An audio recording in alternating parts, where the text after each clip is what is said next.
em qualquer processo, seja ele administrativo, judicial ou político. É um princípio constitucional a necessidade de imparcialidade mínima por parte do julgador. O deputado Paulo Magalhães, nas primeiras sessões do Conselho de Ética, disse, abre aspas, eu não quero caçar Vossa Excelência, não. Agora, que Vossa Excelência merece, merece. Sim, eu não quero caçá-lo. E ele repete, mas que Vossa Excelência merece, merece sim. Seria esse o relator que depois avaliaria as testemunhas, a prova e o depoimento, que fala isso nas primeiras sessões do Conselho de Ética. A partir daquele momento, como é que eu poderia ter qualquer tipo de expectativa de alteração da posição do relator que não fosse, evidentemente, a sustentação do processo de cassação? Depois disso, algo que eu, inclusive, não sabia, e que foi para mim revelado a partir de uma matéria do jornalista Bernardo Melo Franco. Obrigado. Que foi uma agressão cometida pelo próprio relator nas dependências da Câmara dos Deputados a um escritor. Ah, mas isso é outra coisa, isso não tem nada a ver com o processo administrativo do Conselho de Ética político ou judicial. Não é verdade. Esse é um elemento evidentemente jurídico.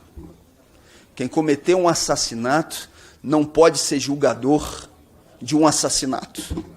Quem cometeu corrupção ou casos descritos na legislação como ações corruptas não pode ser o julgador de casos relacionados a essa mesma ação. Por quê? Porque no direito, na filosofia, como na vida, existe a chamada expiação de culpa. Você quer fazer com que aquele que está sendo julgado, posteriormente, por uma ação que você já cometeu no passado, sirva, no português mais popular, para limpar a sua barra. E esse caso, esse elemento, ele é fundamental também para poder se determinar a suspeição do relator que deveria ter sido avaliada por esse Conselho de Ética.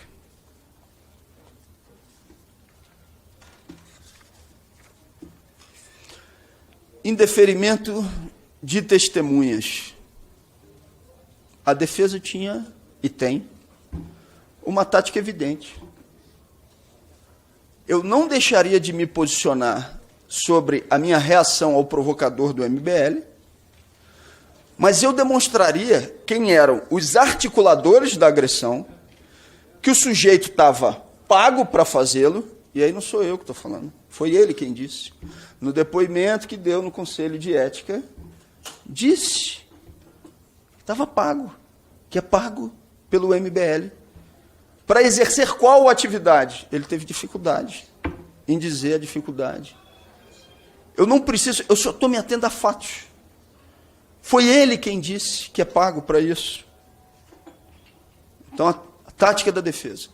Se manifestar sobre a reação ao provocador, mostrar o que é o MBL e mostrar um sujeito oculto que está presente desde o período da representação, que é o ex-presidente da Câmara, Arthur Lira. Metade das nossas testemunhas falavam especificamente do modus operandi do ex-presidente da Câmara. Porque eu não sou o primeiro. Posso até ser o último, mas eu não sou o primeiro com quem ele utilizou desse tipo de expediente, da tentativa de silenciamento. E ele não usa isso só em relação a mandatos parlamentares. Ele usa com jornalista, ele usou com a sua ex-esposa, ele usou com apresentadores, que era tentar coagir, às vezes não aparecendo diretamente, tentar e forçar uma negociação pelo silenciamento, e quando esse silenciamento não vem, utilizando os instrumentos que estavam à sua disposição para calar. E eu vou falar aqui com toda tranquilidade. Comigo não vai funcionar. Não vai funcionar. Se Arthur Lira quiser me ver calado, ele vai ter que me matar. Porque eu não vou deixar de dizer aquilo que tenho que dizer. Posso fazer isso com tranquilidade, posso fazer isso com serenidade, posso fazer isso sem um discurso apaixonado, mas deixar de dizer, eu não vou deixar de dizer. O indeferimento das testemunhas, de metade delas, então, foram um evidente cerceamento da defesa. Por quê? Porque mostrava um modus operandi evidente, que estava sendo utilizado contra mim, mas que já foi utilizado com várias outras pessoas. E esses depoimentos comprovariam, mostrariam isso. E como é que um relator é quem determina a testemunha que pode ser ouvida ou que não pode? O relator, em determinado momento, diz que eu trabalhei pela protelação dessa ação. Aqui se trata de evidente mentira. É justa a protelação em determinados casos? Sim. A obstrução, a protelação pode ser instrumento legítimo para enfrentar uma perseguição. Mas quem foi que colocou, no mês de dezembro, esse relatório no sistema? Foi o relator. Eu fiquei os meses de dezembro, janeiro, fevereiro, março, até chegar o mês de abril, sem saber qual era o conteúdo do relatório. Porque esse relatório estava sob sigilo. A pergunta que eu faço, que protelação é essa, se quem definia o momento de leitura do relatório era ele e não eu? A minha questão não é pessoal com o deputado Paulo Magalhães. Não tinha relação com ele e continuo sem ter até o dia de hoje. Mas não posso me calar. Como não posso me calar também sobre a denúncia que já tinha feito no Conselho de Ética. O fato de, nesse período, o relator, e ele não desmentiu isso em momento nenhum, ter indicado emendas do orçamento secreto em quantidade milionária para municípios em que fica evidente que ele não pode esconder que ele é o autor, desvirtua a representação política. Eu sei e tenho consciência de que, quando trato desse tema na Câmara, eu gero desconforto, descontentamento. Mas o fato é, emendas do orçamento secreto desvirtuam a posição.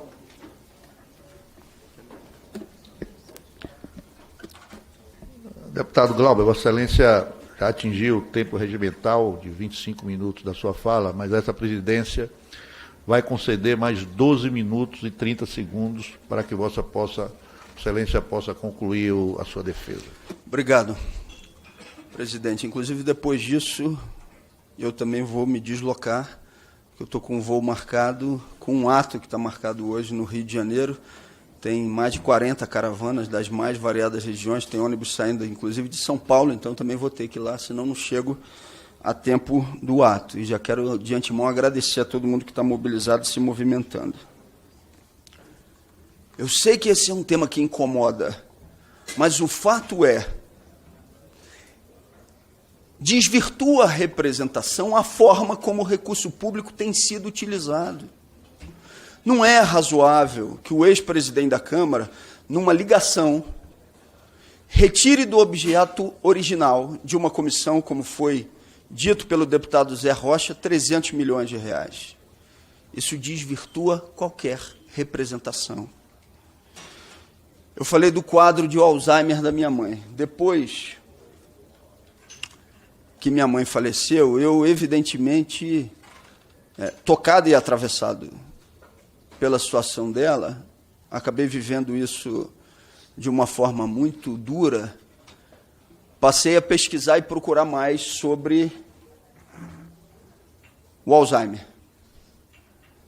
E fui descobrir que no Rio Grande do Sul e no Rio de Janeiro estão os centros mais avançados de pesquisa sobre o Alzheimer. Procurei, então, Tarcísio, um dia o coordenador do centro do Rio e perguntei para ele o seguinte: quanto o senhor precisa por um ano para sustentar as atividades nesse centro de pesquisa, que é o mais avançado do Brasil, junto com o Rio Grande do Sul? Ele falou, R$1 milhão. É justo, numa ligação, você transferir 300 milhões de reais, como foi denunciado pelo deputado Zé Rocha de uma comissão, 300 milhões de reais que dariam para sustentar o centro mais avançado de pesquisa sobre o Alzheimer por um período de 300 anos. Senhores deputados, posso falar isso de maneira tranquila, educada, mas não vou deixar de dizer. Isso desvirtua a representação e é imoral. No Conselho de Ética, a imagem que se procurou dar à minha pessoa é: Glauber é uma pessoa violenta. Eu nunca fui a atividade de ninguém para tentar interromper a atividade de outras pessoas.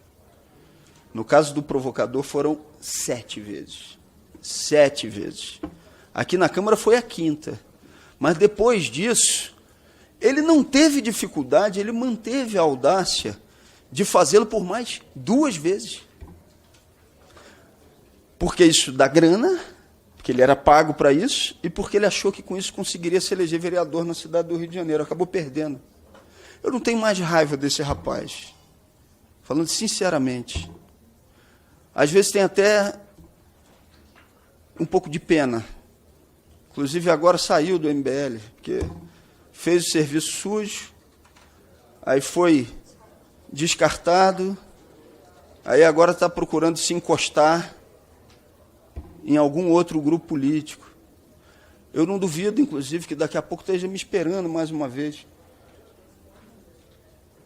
É provável que eu nem reaja a isso, não por ausência de indignação, mas é porque isso já se transformou, não de compaixão, mas num sentimento em determinados momentos de pena. Por formatar sua vida para fazer isso. Eu sou duro no embate político com os parlamentares.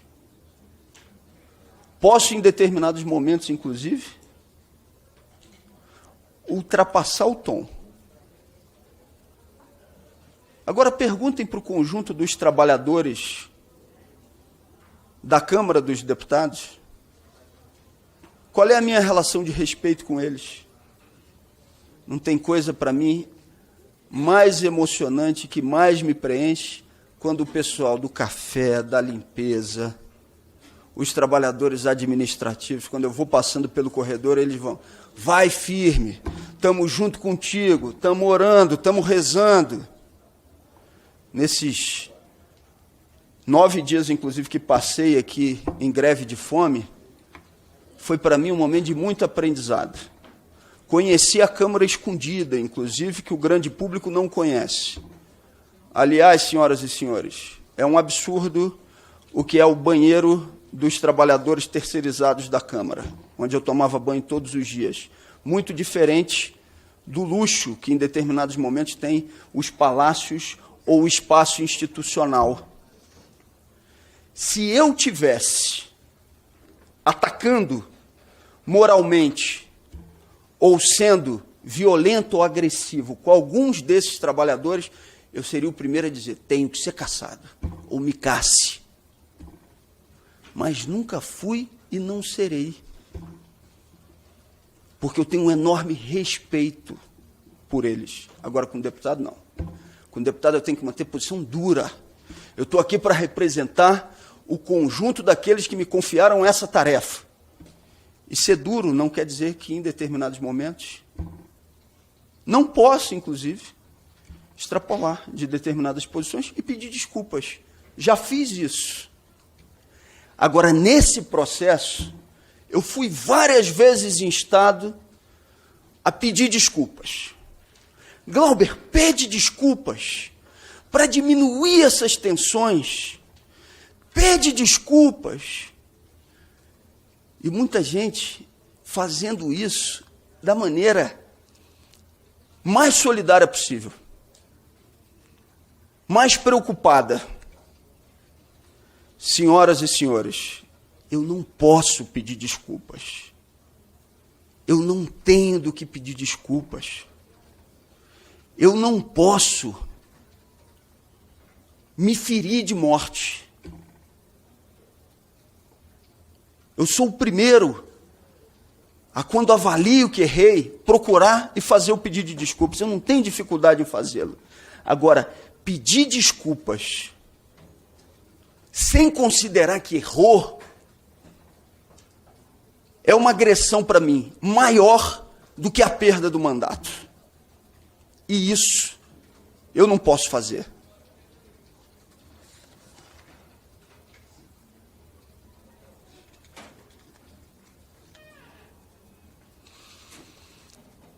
Por que de dezembro até o mês de abril esse processo ficou parado no Conselho de Ética? Porque eu sou testemunha de um inquérito que está correndo na Polícia Federal sobre o chamado orçamento secreto. E eu não deixei de dizer em momento nenhum,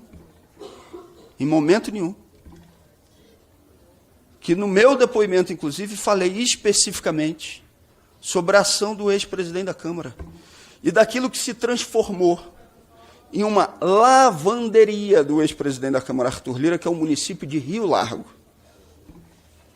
Eu duvido, e falo isso respeitosamente, qualquer deputado de Alagoas defender o que o senhor Arthur Lira fez com seus aliados no município de Rio Largo. Um município que recebeu, num intervalo curtíssimo de tempo, mais de 90 milhões do orçamento secreto, onde o seu ex-prefeito, aliado do ex-presidente da Câmara, já foi preso não sei quantas vezes, onde disse publicamente em uma das operações que foi pego com grampo: quero meu dinheiro, e não quero que desconte INSS não, porque é dinheiro roubado. Está lá a gravação. E não sou só eu que digo isso. Os parlamentares que foram chamados e que respondem como testemunhas nesse inquérito da Polícia Federal são das mais vertentes políticas. Não é só gente de esquerda, não. Esse inquérito e outras investigações, elas não vão parar a depender do tom de voz que eu venha a utilizar na Comissão de Constituição e Justiça, nem da marcação para o dia 1º de julho do meu processo de cassação no plenário da Câmara. Até porque quem tem que tratar disso não sou eu. Eu tenho que me colocar à disposição, como testemunha que fui, para dizer tudo aquilo que vi.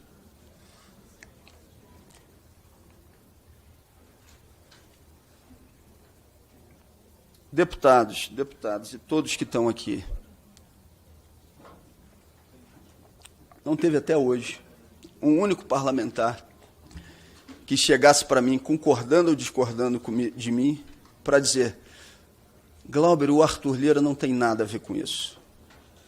Todos, absolutamente todos que chegam perto de mim dizem: você não ajuda, ou pelo menos uma parte deles, porque você não para. Mas o Arthur levou isso para o lado pessoal.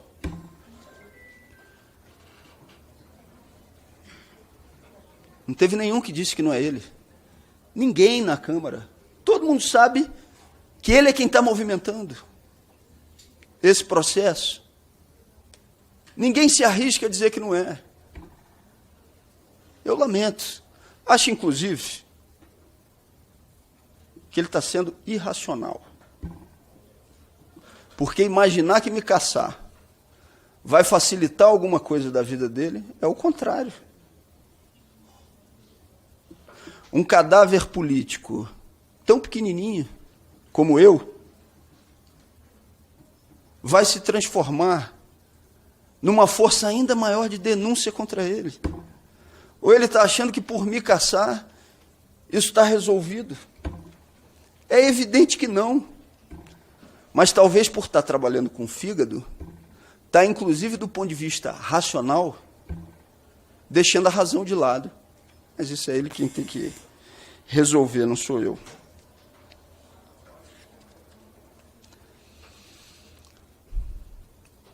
Um dos momentos mais difíceis da minha vida foi a execução do meu cunhado, na cidade do Rio de Janeiro. Eu vi o que um homicídio faz para estraçalhar uma família. E naquele momento, já vou concluir, presidente. Tinha muito mais a dizer sobre cada um dos elementos aqui, mas vou terminar.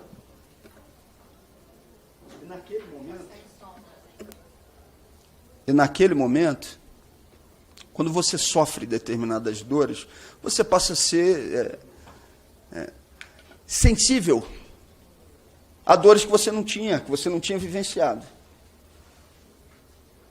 Para mim foi revoltante saber que a minha companheira estava com uma orientação de escolta essa que num primeiro momento foi proporcionada pela presidência da Câmara, que ela sobe então até o presidente da Câmara, ao ex-presidente na época, vira para ele e diz: tem uma orientação de continuidade da escolta. E ele diz: pode contar. E ainda fala para ela: é chato, né, andar com escolta?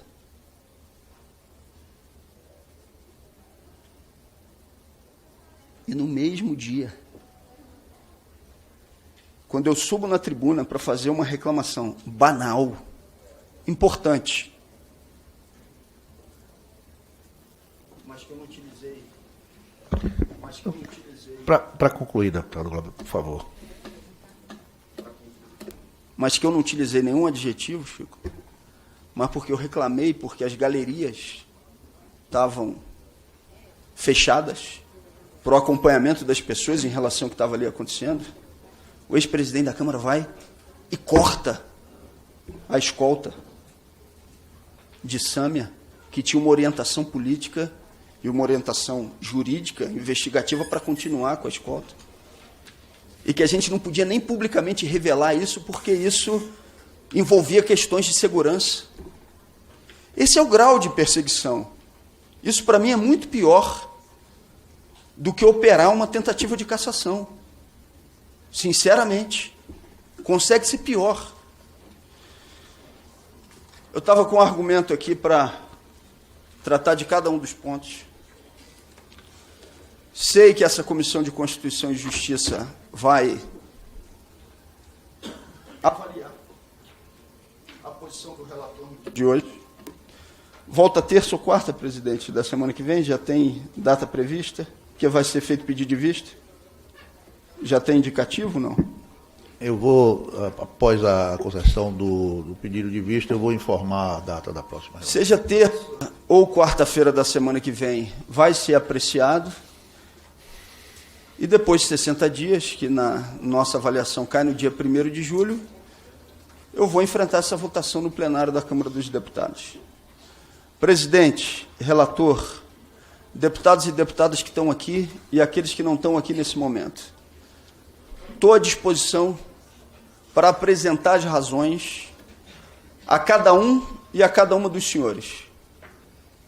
Não vou deixar de fazê-lo, mas não vou modificar a linha da minha orientação política para ser salvo no plenário. Sabe por quê, presidente? E por aí eu termino. Porque senão, imaginem o que aconteceria. Se eu, a partir de então, mudo o tom, passo a rir para todos os deputados, cumprimentar a todos, abraçar, deixar de dizer aquilo que orienta a minha posição política, eu vou ser um cadáver político no exercício do mandato. Eu já vou estar previamente, pessoalmente me caçando. Isso eu não posso fazer. Então eu nem posso estar manietado, eu posso exercer uma relação de respeito com todos e todas, e quando isso não acontecer, eu posso refletir sobre isso, inclusive dizer, olha, ali pisei na bola. Agora eu não posso modificar o que é a essência da orientação política do mandato, porque se eu faço isso, eu não vou ter o respeito de nenhum dos senhores, nem de nenhuma das senhoras. Isso eu não posso fazer.